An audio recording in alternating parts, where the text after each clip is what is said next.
Every morning, before the mall lights turned on, a blind man sat on the cold ground. He arrived early because walking while the world was quiet was easier. Fewer people, fewer voices, fewer reminders that he was invisible. He didn't know what the mall looked like. He only knew the smell of bread from the bakery inside, the echo of footsteps rushing past him, and the sound of coins hitting the cup or not hitting it at all. Some days, people dropped money. Most days, they dropped silence. But once, he didn't come alone. Years ago, a tiny hand held his finger tightly. "Daddy, slow down," a child's voice said. "I'm here." That voice was his daughter. She was placed in his arms the same day she was born. Her mother didn't even wait for him to speak. She said she didn't want a life tied to darkness and poverty. Then she walked away. The blind man cried that night, not because he was abandoned, but because he was afraid. How do I raise a child when I can't even see her face? That question was answered by his sister. She could see, but she could not hear or speak. She became their rock, their protector, their silent guardian. She taught the baby how to walk while guiding her brother's steps. She taught the child to read, to pray, to be kind, using only gestures and patience. When people mocked them, she stood in front without fear. She became their voice. Years passed. The little girl grew taller. Her grip on his hand grew weaker. One afternoon near her school, laughter followed them. "Why does your dad beg? Isn't he blind?" That day, the girl let go. At home, she avoided his touch. Soon, she avoided his voice.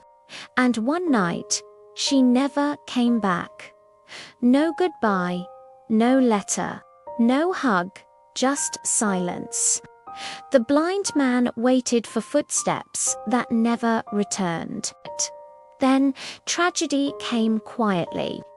His sister was crossing the street when a car struck her. She never heard it coming. The driver never stopped.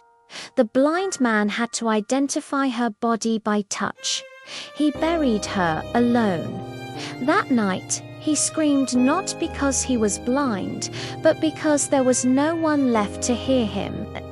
Now, completely alone, he sat outside the same mall again. But this time, instead of begging, he sang. He sang about loss, about hunger, about holding a hand that disappeared. His voice shook, his chest burned. His tears fell without shame. One man stopped. He didn't give money. He listened. "You don't sing to earn," the man said. "You sing to survive." So the blind man began writing songs with trembling hands. Every lyric was a memory. Every melody was a wound. And the world heard him. His pain reached millions. His songs saved people he would never meet. The blind beggar became a voice for broken hearts. Still, every night he slept alone. Until one evening, the door knocked. Two small voices laughed. A woman stood there crying. "Dad." She was thinner, tired. Life had stripped her pride away. "I left because I was ashamed," she said. "Now I have nothing." The blind man reached out, touching the faces of his grandchildren. He smiled. "I lost my sight long ago," he whispered. "But I never lost my love for you." He pulled her into his arms. Forgiveness came before explanation. That night, the blind man slept hearing laughter, again proof that even in darkness, love finds its way home.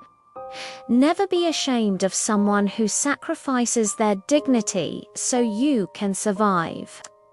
One day, pride will leave you blinded. Only love will still see you. Thank you for watching. If this story touched your heart, please like, share, and subscribe for more.